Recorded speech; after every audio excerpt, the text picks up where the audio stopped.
It is great to be loved. It's definitely mutual. Love you guys too.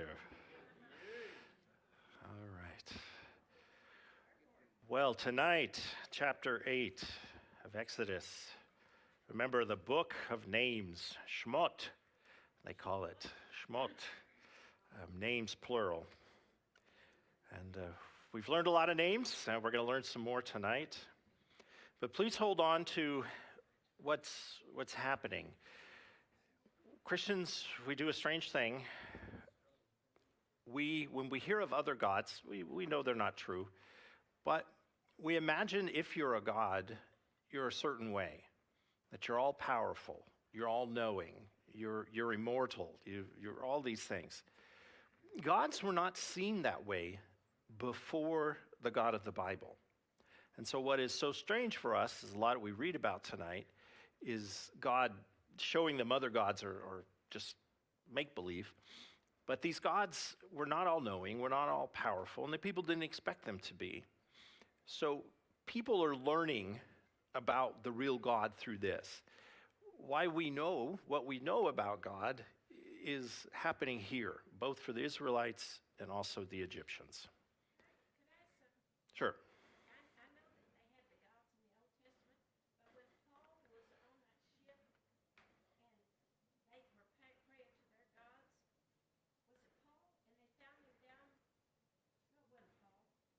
Talking about Jonah? I mean, Paul also has a shipwreck experience.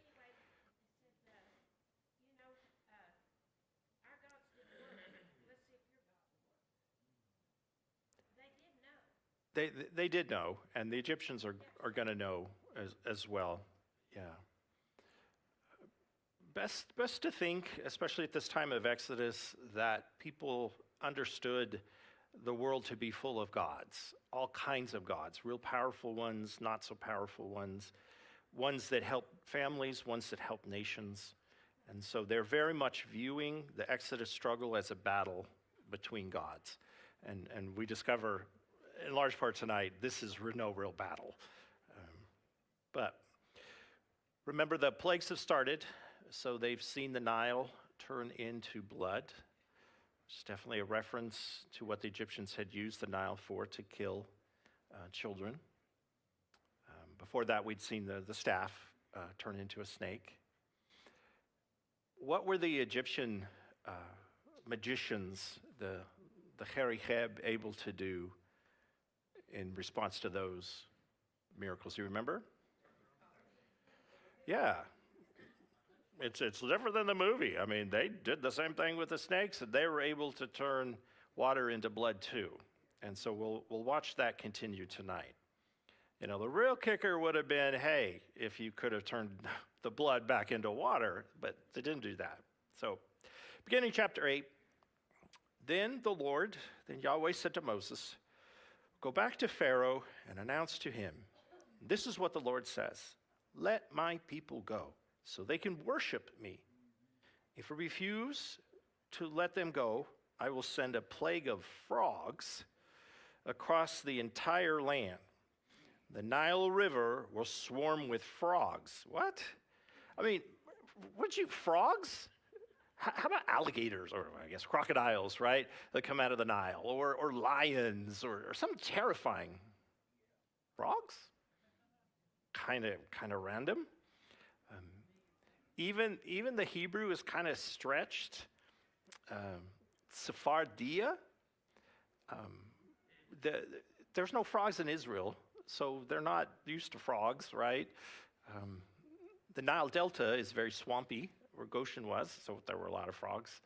But it's not something that carries on in Hebrew, so they sort of struggle to really define, okay, it's a frog, but real strange things going on tonight, and we'll talk about why frogs. But the first thing I ask, is it just a little unbelievable that Moses can keep getting into see Pharaoh? I mean, we've talked about it. How hard is it to see Pharaoh? It's very hard. It's not just a political visit, it's a religious visit. You have a certain level of purity. If you're not circumcised, you can't get in. remember we've talked about, he's not inviting you into his throne room. You're probably seeing him from a window of appearance. So what is all this? Is it just a fairy tale? How can this happen? It has only really been the last 20, 30 years that biblical studies has taken seriously the fact that an Egyptian context says a great deal about Exodus, especially coming out of the 60s. There was this view, it dominated at least biblical study circles, that said the Bible was written after the Jews came back from Exodus. All of this is like a Robin Hood story. It's never true. So it's a fool's errand to find any connection to real history, any Egyptology. And frankly, there have not been a lot of Egyptologists in the formative years of biblical studies, and it was to their detriment. They made a lot of assumptions that were uninformed. And tonight you'll see it with a frog, and I want to show you it's very much true with this whole encounter. So Egypt, we've talked about, is a very old civilization. There is literary traditions that have recovered from papyrus that go back 1,000 years before Moses. I'm talking sort of the height of the Old Kingdom. This is when the Egyptians were building pyramids. So it just almost, it's still the same Egypt, but 1,000 years, it's shocking. And there's a series of literary accounts that we have from the Old Kingdom where wise men, magicians, are called to Pharaoh's court. And they perform certain miracles to demonstrate their power. And for the Egyptians, they have kind of a age-turning effect, that an epoch is changing. It's almost a little bit like when the wise men come for Jesus, but you have this going on in the Pyramid Age. I think, and many Egyptologists before me have thought this, that this kind of theme, the Egyptians are very conservative in their culture. They don't change much. So this theme is staying alive of these wise men, these magicians that come to court. And Moses is feeding right into that. Let me take you through this papyrus. It's called the Westcar Papyrus. Like I say, it's very old. It's from about 2400 BC. Unfortunately, it's not complete, which is nearly true of all Egyptian papyrus, but it's an amazing kind of story. So it starts off with Pharaoh's son telling him that we found this old man. He's a commoner, but and I can't remember exactly, he's like 100 years old. And Nate, it's not this one, it's another, I'm sorry, I didn't label them. Yes, there it is. So the prince, Hordedef, is saying to his father, the Pharaoh, there's a commoner named Dedi who lives in Djed Sneferu. So this is the monument for Sneferu, who was a previous pyramid builder. He's a villager who was 110 years old. Now, that's a pretty good run, right? What were they at pains to tell us about Moses? How old was Moses? He wasn't 110, but yeah, he's pretty up there. So it's an interesting detail. We hadn't had a lot about Moses' age, the 40, but I see a little connection there. So, who is 110 years old, who eats 500 loaves of bread and a shoulder of beef for meat and drinks 100 jars of beer a day. Wow, this is a guy. It's like that old guy the news interviews. I drink a quart of whiskey and smoke a pack of cigarettes every day, and I'm 100. So it's the kind of way this guy is. He's just a commoner, but he's doing all this. Okay, here's the kicker, though. He knows how to mend a severed head. He can make a lion walk behind him without a leash on the ground. and he knows the number of chambers in the sanctuary of Thoth. So he can perform these miracles. We can judge it. We can watch them. He seems to have what the Egyptians will call magic, that he can affect animals. And then that last part is very specifically Egyptian. What they're looking for with the number of chambers is they're looking for the scroll that the God of wisdom wrote at the beginning of creation. Because if they have this scroll of Thoth, then they can do anything. So Pharaoh is looking for that. They think, oh, okay, this wise man, this magician, he can have it. So Pharaoh says, hey, kid, go find him, bring him here straight away. So I'm going to jump ahead a little bit. When Dedi arrives to see Pharaoh, which is our second one. Yeah. So Pharaoh begins to question him. Then His Majesty said, why is it, Dedi, that I have not seen you before? So I'm Pharaoh, I'm supposed to know everything. I have the power of the gods, and I never heard of you before. It's interesting what he says. He who is summoned comes. So what's his kind of answer? You never asked me. Yeah. So it's a little bit sassy with Pharaoh, which is sort of Egyptian humor, sort of the story that's being told. You have this grumpy old guy. He's coming to see Pharaoh. He's talking smack to Pharaoh. Again, it's a little bit like the exchange between Moses and Pharaoh.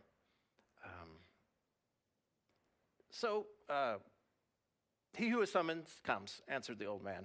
Summon me, and look, I have come. Then His Majesty said, is it true that you know how to mend a severed head? And Dedi said, yes, I know how to, king my lord. So he gets a little respectful. So continue on to the last section. Then His Majesty said, let a prisoner be brought forth who is in prison, and let the sentence be executed. Which, you're like, whoa, slow down. Just because I can do it doesn't mean I want to do it. And Dedi's response is really interesting. Dedi said, but not to a human, okay? Doing something like that to the noble flock is not ordained. So he's being polite, but he's saying, let's not do this to a person. So they agree on a duck. Then a duck was brought forth, and its head was cut off. The duck was placed on the west side of the audience hall. The west is where the dead go to live. So that's where the sun sets. That's where Egyptians always bury, is on the west side of the river. A person who's a Westerner is a dead person. So the duck was placed on the west side of the audience hall and its head on the east side. Dedi spoke magic spell. And that's important because that's the same kind of terminology they're using for how the Egyptian magicians in Exodus and the Hebet Keri they use it from spells. They're lector priests. They read the spell. This is what Pharaoh wants. He wants another set of spells that can control life. So he speaks the magic spell, and the duck stood up, waddling, and its head likewise. Once the head had reached the body, the duck stood up, cackling. Wow, that's pretty cool. Let's do it again. Then His Majesty had a goose brought into him, and the same was done to it. His Majesty then had a bull to be brought in, and its head was cut off. Then Dedi said his magic spell, and the bull stopped. So it's this proving kind of thing. Again, Moses coming, performing these different kind of miracles isn't completely out of the realm of what pharaohs have done before. He does a little more with the bull. He can lead the bull around without its leash and that kind of stuff. But then we get to it. Pharaoh wants more than magic tricks. So the last section, it's the next one, Nate. Dedi said, I beg your pardon. Well, so Pharaoh asked him, what are the number of the secret chambers of Thoth? Specifically, what's the combination for me to get into the scroll of Thoth? He says, I do not know their number, but I know where they are kept. And His Majesty said, so where? And Dedi said, there was a box of flint in a room called the Inventory of Heliopolis. That's important. Heliopolis, ancient Egyptian, Iunu, is the city of the sun. It's the source of the sun cult. And it is in that box. And His Majesty said, go and bring it to me. And Dedi said, it's not I who shall bring them to you. And His Majesty said, who will bring it to me? And Dedi said, the eldest of the three kings who are in the womb of Jedet, and will bring you. So what he ends up doing is giving a prophecy about the next three kings that will rule following this Pharaoh. And it very much, I won't get into the politics of this, very much involves the sun cult as it's rising to its apex. Egyptian and sun cults, it gets dark really, really quick. This is strange with sun cults, but there are periods where pharaohs are particularly brutal, and it always has to do with these sun cults. So it won't follow it. If you're interested in the rest of the story, it's Papyrus Westcar. The Red Jedet is either a wife of Pharaoh or soon-to-be wife of Pharaoh. She has three sons, and her three sons will be the next pharaohs. So anyway, take you all that just to round your education a little bit. But Moses coming back and having a conversation, being known from the Egyptian perspective as a magician, as someone who's speaking in a sense for God, who has the power to sort of lay out the prophecy, this would be something even Pharaoh would have to listen to. It's a very, very old tradition in their minds. So God has set it up. If you don't let them go this time, Pharaoh, we're going to get the frogs out. So back to verse 5. Then the Lord said to Moses, tell Aaron, his brother, the high priest, raise the staff in your hand. So again, who has the power, who has the act, who is really smiting who? And it's the representatives of the Hebrew God. Hand over all the rivers, canals, and ponds of Egypt, and bring up frogs over all the land. So Aaron raised his hand over the waters of Egypt, and frogs came out and covered the whole land. But the magicians were able to do the same thing with their magic. So for a third time, all the frogs are coming, and these lector priests are able to do it again. Now, they're very specific. The way they do it is with their magic. It's not the way that Aaron did it. Aaron doesn't have to read a scroll. He doesn't have to give an incantation. It's just the staff, the representation of God, and the miracle forms. So there is a battle. There is a source of two powers. This episode would have shocked any Egyptian, whether Old Kingdom or New Kingdom Egyptian. This would have shocked them to their core. So bear with me for a minute. The Egyptians have a very kind of particular way of thinking the world came to be. Some of it's similar to biblical accounts, but most of it's very different. So they too thought in the beginning there was a formless void. It was a dark ocean, and it was just waves, and it was nothingness. There was potential in the water, but there was nothing. So out of this dark water will come one of their creator gods. So depending on the region you live in Egypt, they'll argue. It could have been the sun god Ra. It could have been a god called Atum, or a creator, a craftsman god called Ptah. And what they believed is that the original creator God rose out of the water, and these were the most potent of gods that they could imagine. These gods are almost like forces of nature. They have nothing generally to do with people. It's like darkness is one of these gods. Darkness doesn't care about you. Darkness will come and darkness will go. It just is. But one of these creator gods comes, he comes out of the dark water, and he has to begin to separate, like Scripture, the waters. So he creates this first mountain, this first hill. This is the first dry land. And it's the mound of creation. In Egyptian, it's called the Ben-Ben, which is a funny name, Ben-Ben. So the pyramids, that's what those represent. It's the first mound of creation. On this place, the Creator God then begins to create everything. And he creates concepts first, like he creates air. He creates, well, I'll just get into it. So, sorry, I don't mean to give you an Egyptological lesson, but it's what's affecting this. The Creator God creates 8 frogs. In English, we have, for grammatical tense, we have singular and plural, okay? In Egyptian, they have singular and plural, and then they have dual. The Egyptians love duals. So every time it's a pair of things, it's a different grammatical ending. Famously, the Egyptians like to call their country Tawi, which is the two lands. So Pharaoh's real title is Neb-Tawi, Lord of the Two Lands.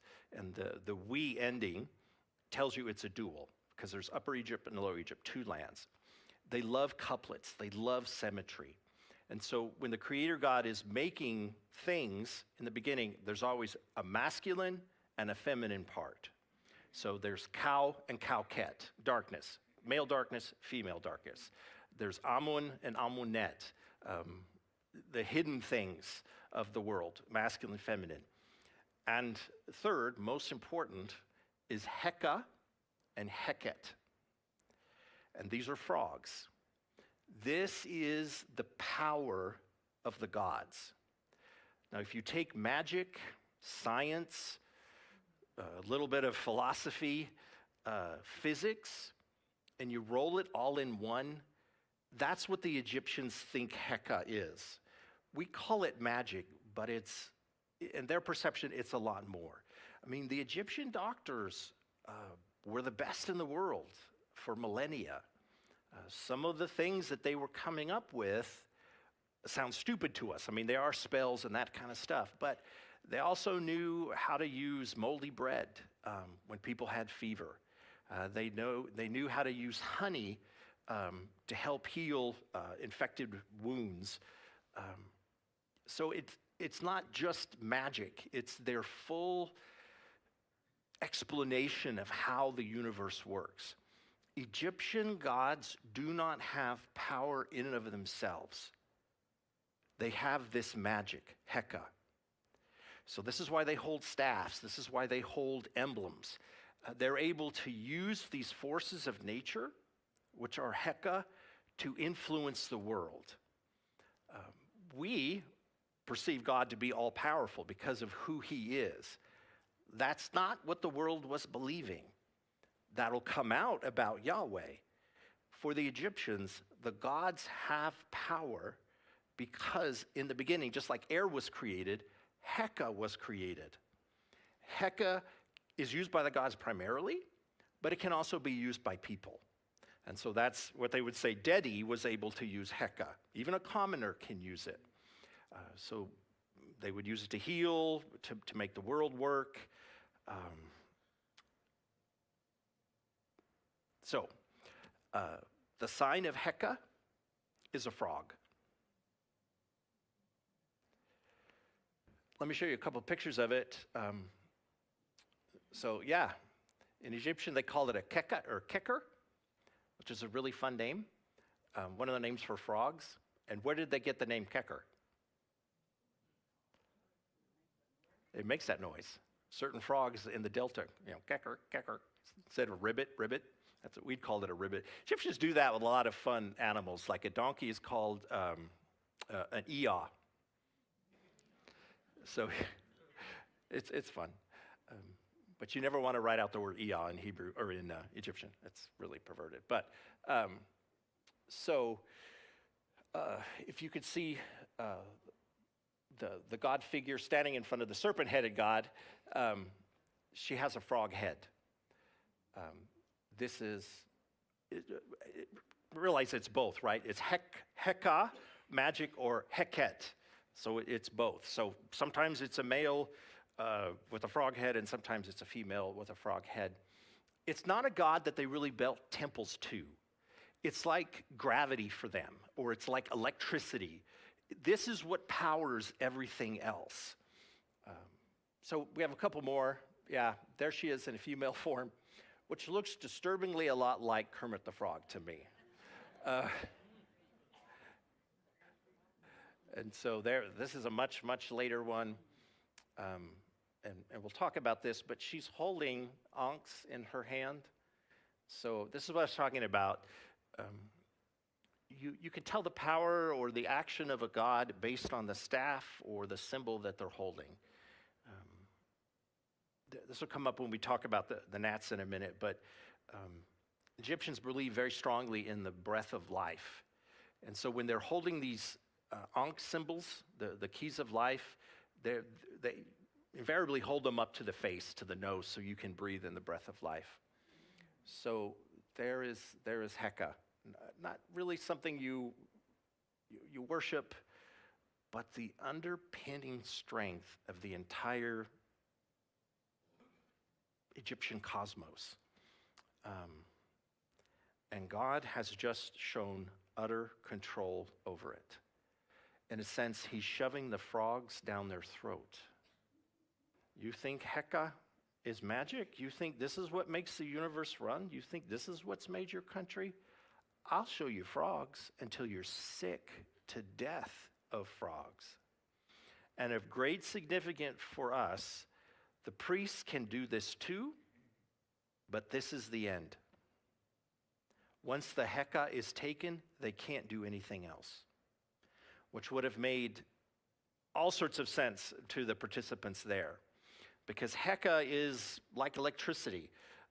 It works as long as you have a source of it. It's a product of nature.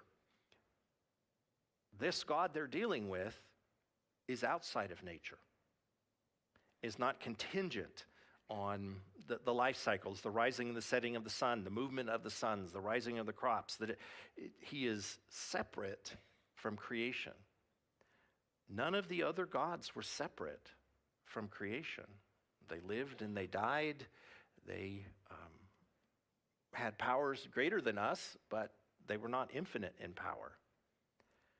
So you see what I mean? The frog is not a randomly selected generic thing. So the little thing I'm passing around is a Heket statue. So if you had this to Egyptians, say, hey, what is this? I said, this is magic. This is what makes everything work for us. This is how we built the pyramids. This is how we heal diseases. This is why we have an ordered society.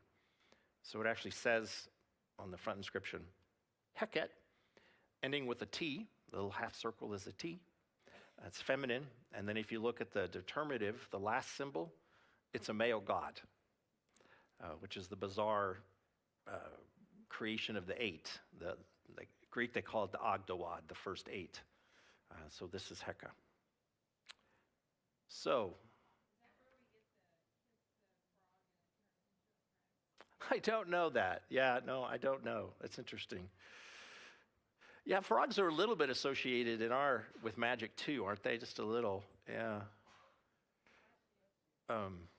There is a Greek goddess, Hecate, that's a goddess of magic also, and they think it comes from the Egyptian Heket, but that's a little outside my time period, so I don't know.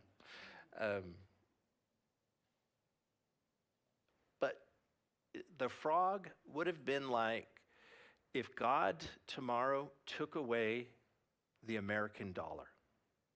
Suddenly, it's gone. It's worthless.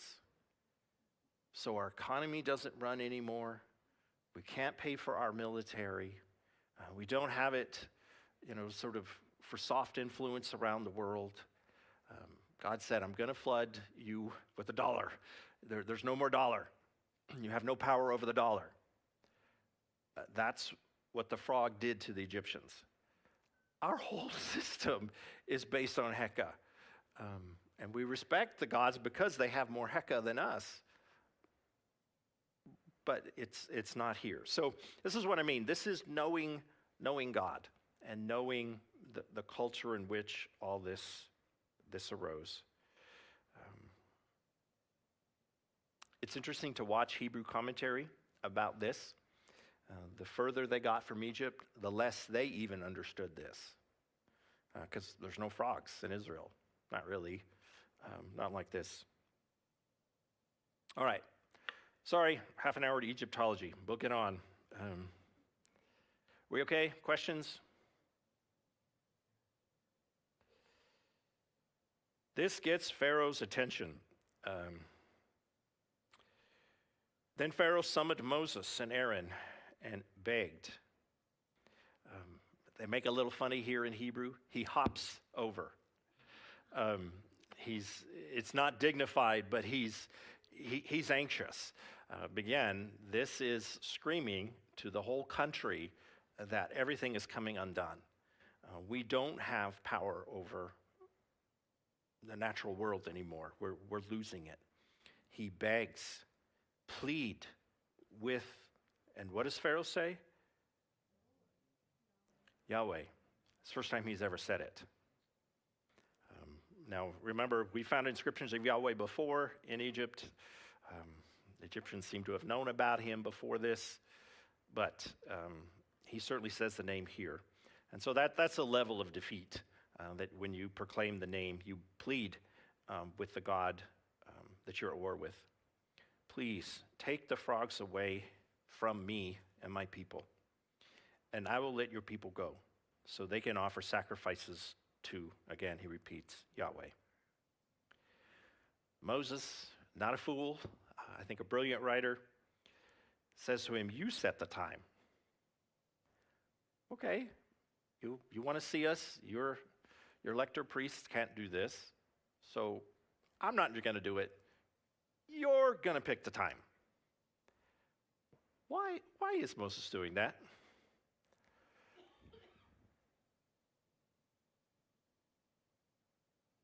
What does this force Pharaoh to do?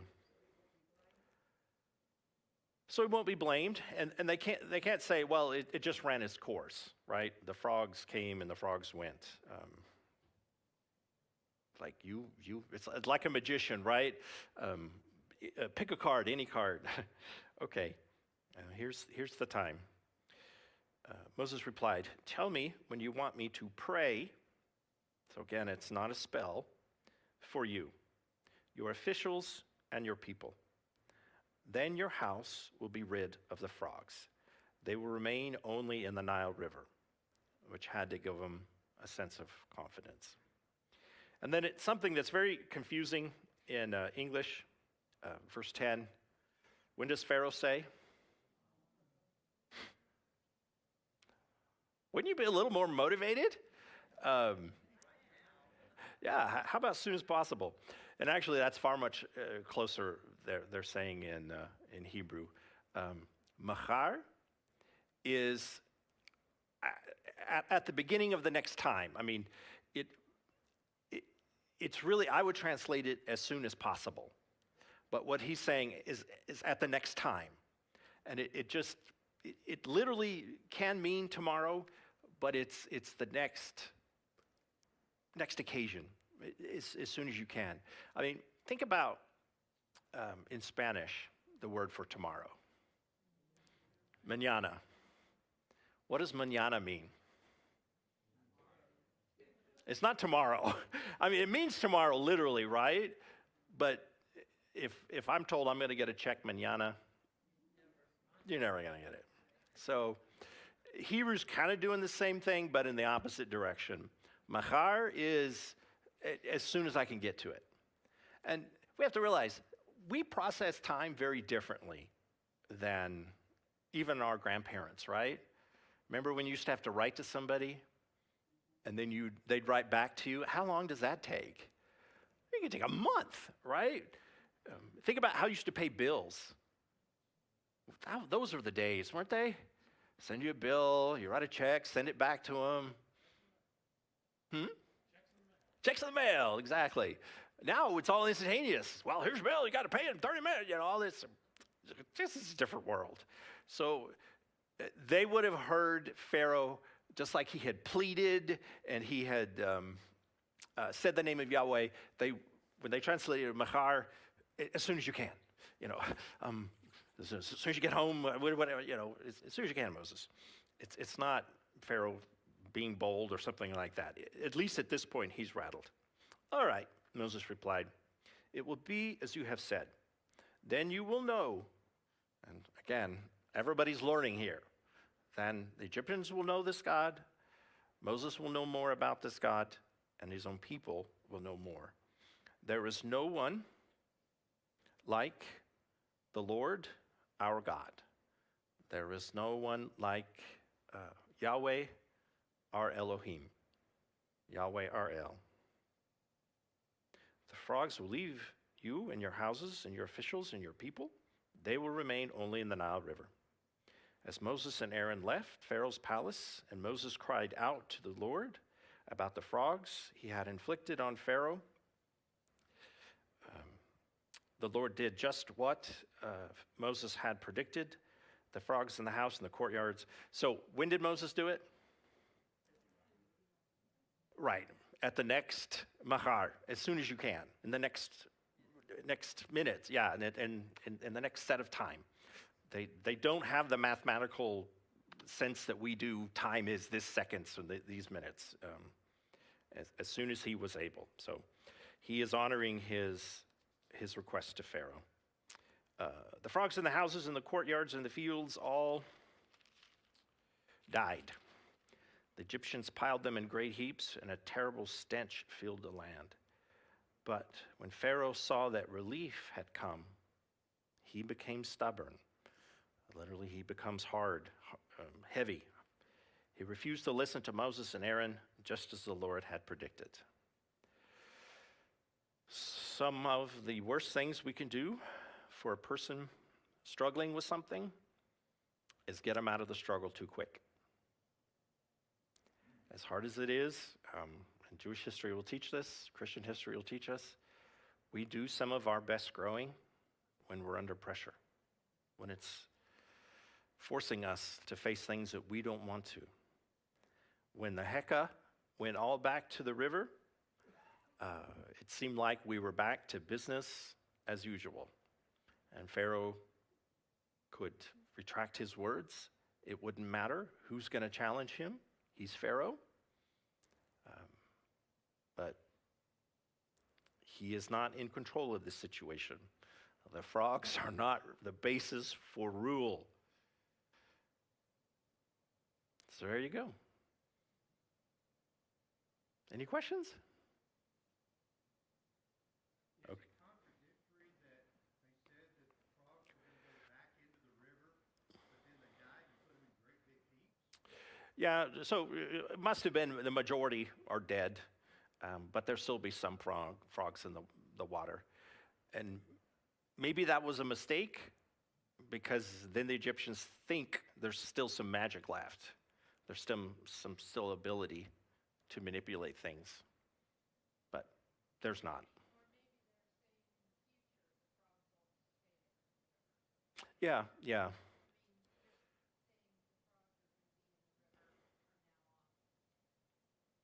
Instead of permeating your society as much as you think it does, but it's stupid to have all these frogs everywhere. Yeah.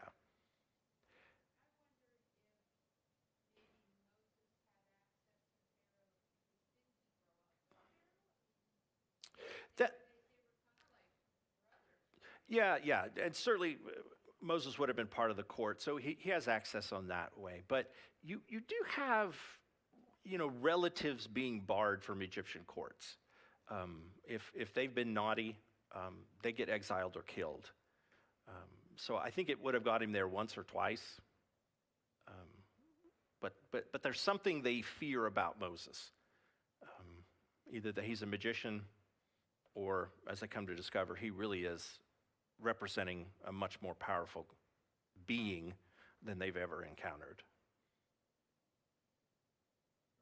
Yeah. You tell us to look for this sometimes, so we've got to get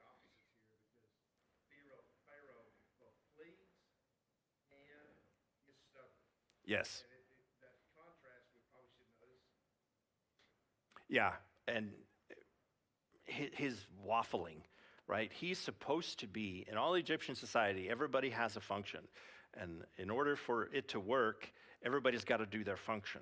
And his is to decide, to be the word. When he says, then it's done. And that's flipping back and forth. He can't decide. He's condemning himself. Yeah. It's interesting that the last plague is for the firstborn, and Pharaoh is the firstborn of the gods. So it's like God is peeling. First, we'll get the very esoteric gods, and then we get the ones that they interact with, and then eventually we get right to Pharaoh.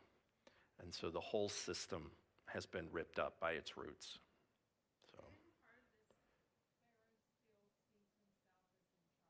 yes.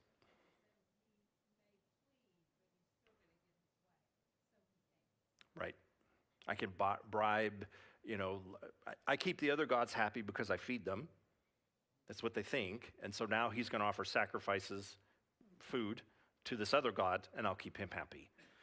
So what if we add another god to the pantheon? But again, this is not a god like anybody in the world has ever seen. This is something different. All right, if the frogs were weird, now we get, what's the next one? Gnats. And gnats is our best guess. And it's really not about gnats, I'll argue. It's about the dust. So the Lord said to Moses, tell Aaron, raise your staff, strike the ground. The dust will turn into a swarm of gnats. That's the Hebrew word kinim, which is our typical Hebrew zoological definition, swarming things. So what's a swarming thing that's kind of like a dust? Gnats. I mean, that's the reasoning that we're getting gnats. We're not 100% sure what a kinim is, just some kind of little insect. But what I would argue, again, thinking from Egyptological lenses, this has to do with the dust. This has to do with something in the air as a pestilence. You can't really see it, but, that's how I know there's gnats around, because I tend to swallow them, right? It's this whole, getting in my nose and my mouth, it's interrupting air.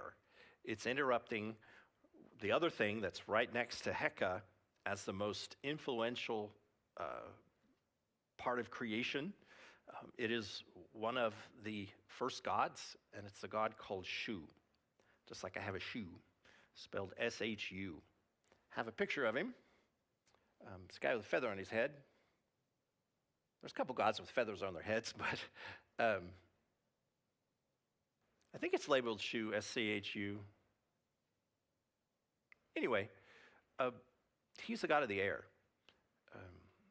And the reason they put a feather on his head is, how do you show a picture of air? Well, when you blow on a feather, you can see the air on a feather. And so that's one of the things to do. There he is. So again, he's one of the cosmological gods, very distant. You're never going to really find a temple to Shu. You'll find them talking about him all over the temple, but you don't really worship Shu any more than you would worship gravity. It's a fundamental force. Shu is kind of the god that holds it all together. So let me show you an Egyptian picture of the world. Should be the next one after it. You have the sky goddess, the woman on top, and she is the goddess Nut. And this is Papyrus. I should have got another one. She usually has stars all over her body. She's blue and has stars over her body. And she is the sky. She is the daughter of Shu. So the air produces the heavens.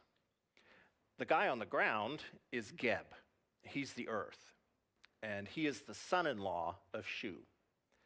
So the sky is Nut, this goddess, and then Geb is the husband on the ground.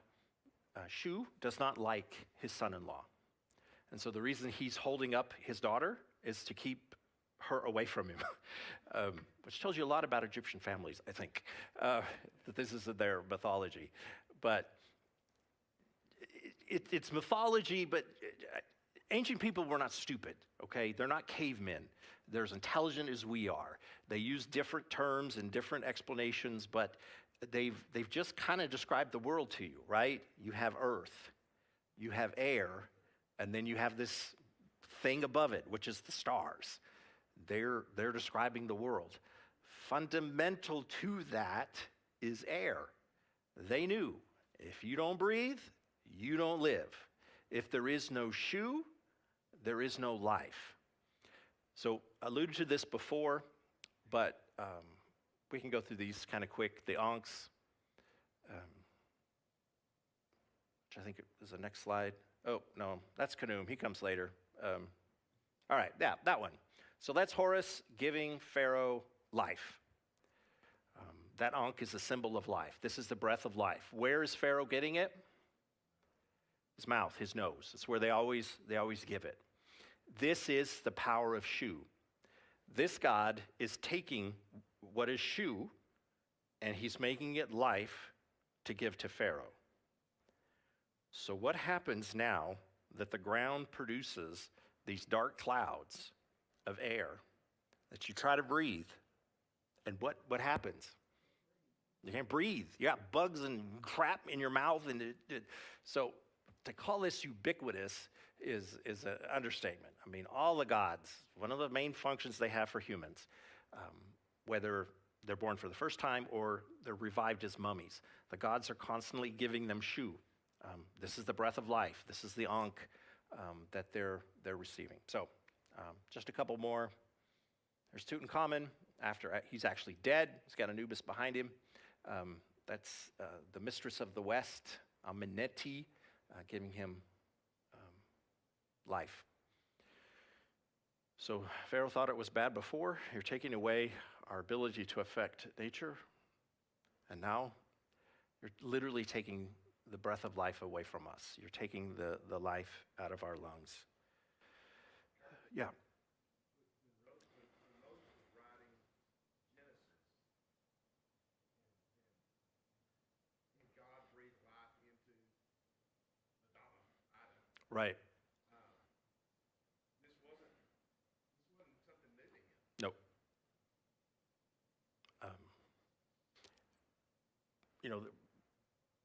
Yeah, I'll just stop there. The Pentateuch really does have a lot of Egyptian elements in it. So let's talk about gnats some more. The dust will turn into swarms of gnats throughout the land of Egypt. So Moses did as just Pharaoh had commanded them. Therein raised his hand and struck the ground with his staff. Gnats infested the entire land, covering the Egyptians and their animals. All of the dust in the land of Egypt turned into gnats. Pharaoh's magicians tried to do the same thing with their secret arts, but this time they failed. So it doesn't matter what spell you read, and they're thinking if there's no Heka. Doesn't matter how many times you flip the light switch, if there's no electricity, nothing's happening. So this God has just shown he is more powerful than the created world. And to the Egyptians, that is a shock. Nothing in their experience has been more powerful than the forces of creation. And they can't breathe.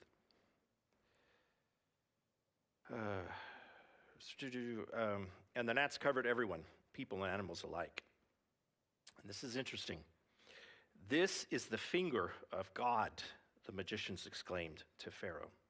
But Pharaoh's heart remained hard. He wouldn't listen to them, just as the Lord had predicted. The magicians are telling him, look, this is equivalent to when the world first came into being.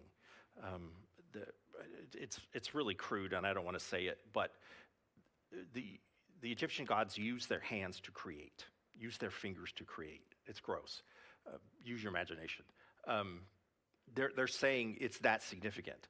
This is not something that's our regular magical system. This is like a tomb coming out of the water doing this for the first time. There is nothing we can do to undo this. It's too powerful. And thus they have seen there is a God beyond nature. Now, we know God is bigger than nature, right? Yes.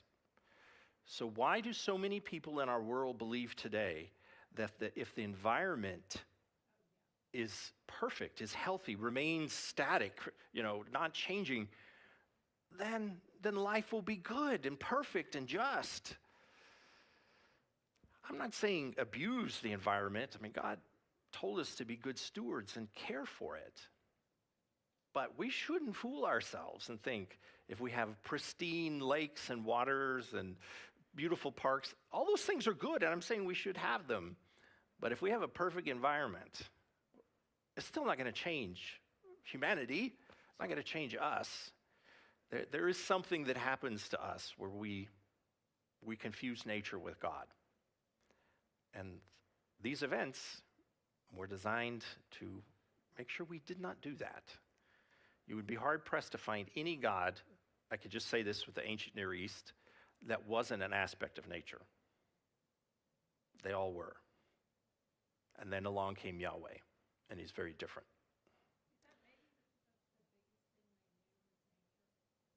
Yeah.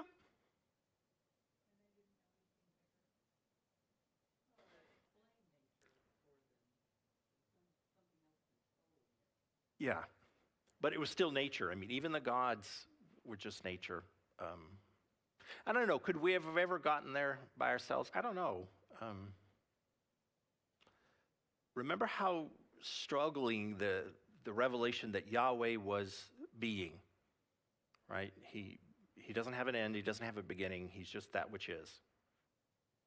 That's really hard to wrap your brain around.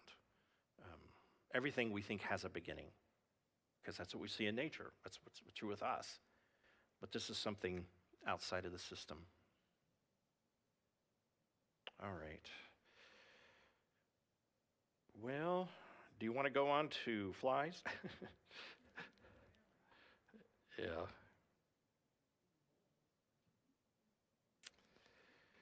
Then the Lord told Moses, "Get up early in the morning and stand in Pharaoh's way as it goes down to the river." So again, Pharaoh is the first priest of the whole nation. It's his responsibility to carry out many of these sacred rituals, which are, again, designed to use Heka to make sure the sun rises and the river floods and the crops grow. All that's happening because the Egyptians know how to work the system. So usually Pharaoh delegates that. I would read something into the fact that I better go myself today. We're in trouble. So Pharaoh has gone, and Moses is to meet him along the way by the river. Say to him, "This is what the Lord says. Let my people go, so they can worship me. If you refuse, then I will send swarms of flies on you, your officials, your people, and all the houses. The Egyptians' homes will be filled with flies, and the ground will be covered with them. But this time I will spare the region of Goshen, where my people live. No flies will be found there. Then you will know that I am the Lord, and I am present ever in the heart of your land." So, wow, a little more information, a little bit of a threat. I know where you live, Pharaoh, and I know you're going to want to try to explain this away. So it's going to hit just you Egyptians, and it's going to leave Goshen, which ironically is where Pharaoh himself is from, but the eastern delta region, very swampy, full of flies, mosquitoes, everything else. We're going to leave you powerless before all of this. And I know where you live. So frogs, gnats, flies, dear God in heaven, what's a fly? And why is this important? Again, can't God send anything cooler? Eagles. How about giant eagles coming down? That's what I would have sent. And again, somebody knows a heck of a lot about Egyptians. The way you show a brave Egyptian is this. This is the Congressional Medal of Honor for an Egyptian. So it's the fly, several of them. So when you are noble and brave, when you make a difference in the battle, Pharaoh rewards you with a golden fly. So we've recovered, not a lot, a handful of them. I have a replica of one somewhere. I just need to find it. But it always struck me as really strange because you're marching into a party and you've got your great medal on and it's a fly. Which is like, what? That's no other culture, I believe, ever did this except for the Egyptians. Thought, that was cool. It's just a past. And it has to do with what they're going to talk about in just a minute. And I'll just do this quickly and we'll end it because you got another weird god. There is a creator god called Khnum. And so he's another one of these early conceptual gods. He is the one, Nate, that we ran by quickly that has the ram head. Yeah, so there he is. He is the force by which humanity moves things forward. You actually know more about Khnum than you realize. He is the creator in their thinking of humanity. And stop me if you've heard this. He created humanity on a potter's wheel. Let me show you a picture of it. I think it's the next one after him. Yeah. So that's Khnum creating a person. And what he does on the potter's wheel, he creates the person, and then he creates what they call their ka. I'm going to be simplistic and say it's their soul. So he's always creating doubles. And the power that he's doing this through, the way he's moving this forward, they define as the fly. So that's why when you're brave, you're like Khnum, because you have changed the course of history based on the fly. I'm out of time, so let me stop there. But these are not randomly selected.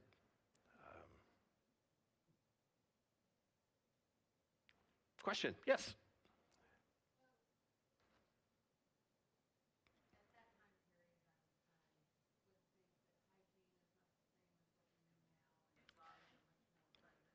For sure.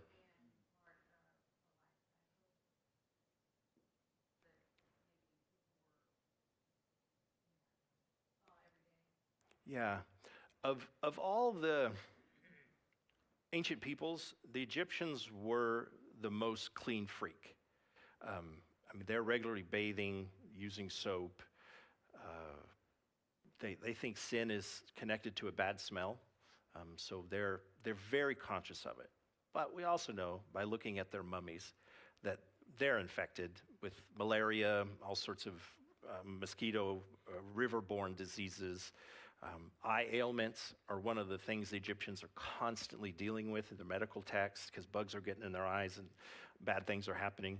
It's one of the reasons they wear the kohl around their eyes. They're trying to keep bugs out. So yeah, and honestly, even if you visit Egypt today, there's way more bugs than we just, I mean, I don't know. Why does America not have as many bugs as we usually do?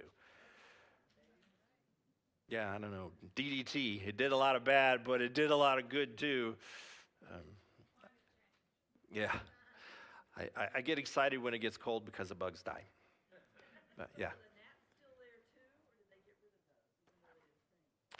Yeah, they don't say. It's just sort of one whammy after another that these forces that you think you need to live, my breath, my magic, my ability to make a difference, it's all being stripped away. Yeah.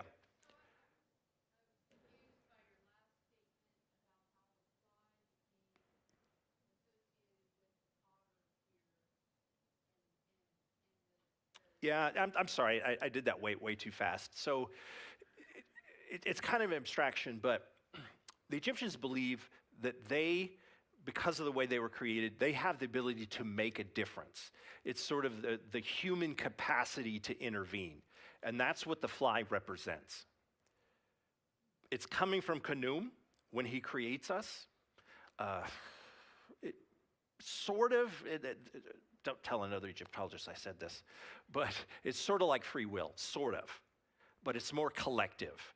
Humanity can make a difference, and we recognize that because of the fly. Welcome to, what does the frog have to do with it? Yeah.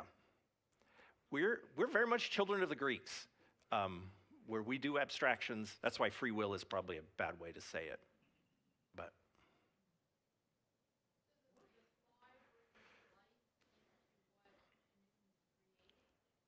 no, the fly is simply a representation of what he does. So the fly itself doesn't have power. It's just a sign that we as people should have an ability to change the course of things. I mean, they use it for silly things like farming and having children, stuff like that. But yeah.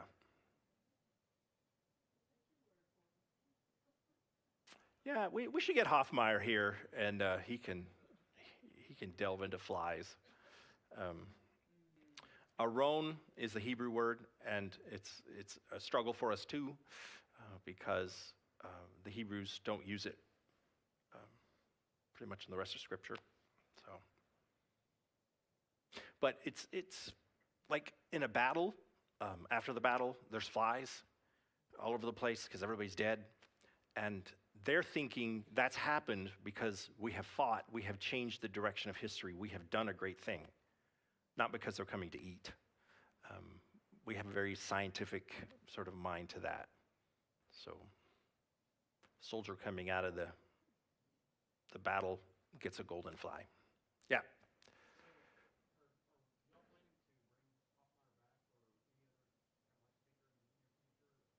We don't have anybody planned, but there's a specialist on Egyptian arcs that lives in Canada. In the back of my mind, I was thinking I would invite him to come talk to us when we talk about the arcs. Sort of how the Egyptians, because the whole ark idea is very much an Egyptian thing, but the Bible takes that and changes it. And so he's both a recognized specialist on the portable shrines, they call them, and also a Christian. And so I think he might be who we invite next. But I love Dr. Hoffmeyer. Any chance I get, I invite that guy back. I'm just the little potato. He's the big potato. So, but yeah. Well, God didn't just pick some random animals in order to make a point. I don't know. I'll ask you next week. If God had to pick 10 things that would strip our culture to its knees, what would it be? I mean, the dollar, I think. Turn off our phones, yeah. And the phones will fall from heaven and smash you in the head, or, yeah, the phones go dark. Yeah.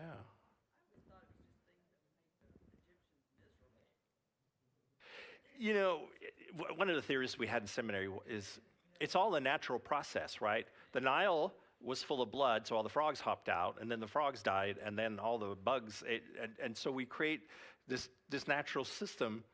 And the Egyptologist wants to say, God was breaking the natural system.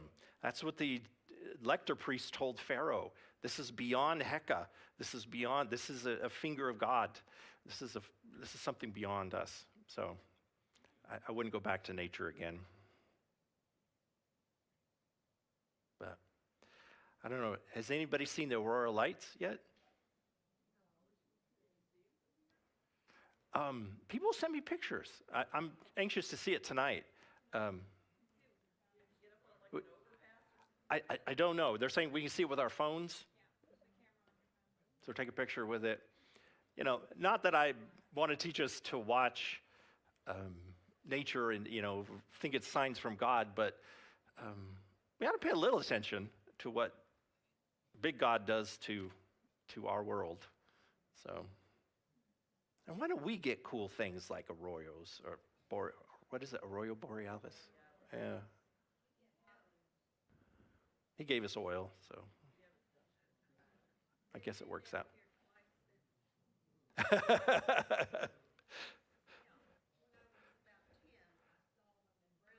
Oh, really?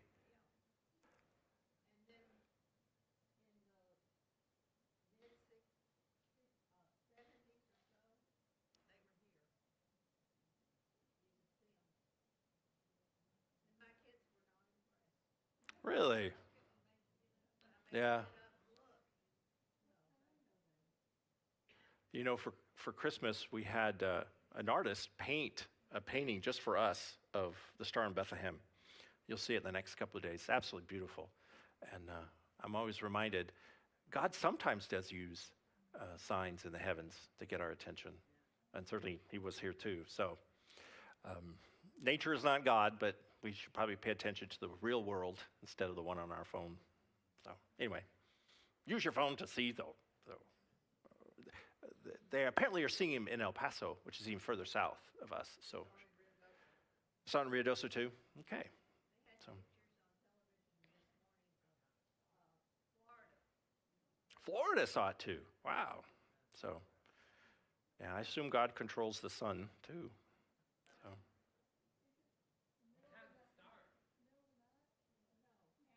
No, yeah, so I'll shut up. I stopped early, so anyway. Let's pray. Father our God, we thank you that there is still much to learn, still much about your word that can surprise us and tell us the truth, that this is a document from long ago with the people that thought different from us. But they learned what we pray we learn tonight, that you are the God beyond our imagination. You are a being of power that we have a hard time giving an explanation to. And we are thankful in all of this great power. You are not a distant Egyptian God. You are Yahweh. You are Jesus. You are the God that comes to us, that created us truly on a potter's wheel and know us down to our most intimate place. And you love us. You seek to make a better life for us. Seek to pull us out of the dumb fantasies, the fairy tales that we would make up, and bring us into a real place. So help us, O Lord, tonight to know as we gaze up into the sky and realize we see something different, that you, our Father, who is bigger than the sun, bigger than the planet, bigger than this universe, bigger than any physical thing that we know. You have done all of this, and yet you have still loved us. You still became one of us. Help us truly to understand this mystery. In your Son's name we pray. Amen. And stay away from frogs, gnats, and flies.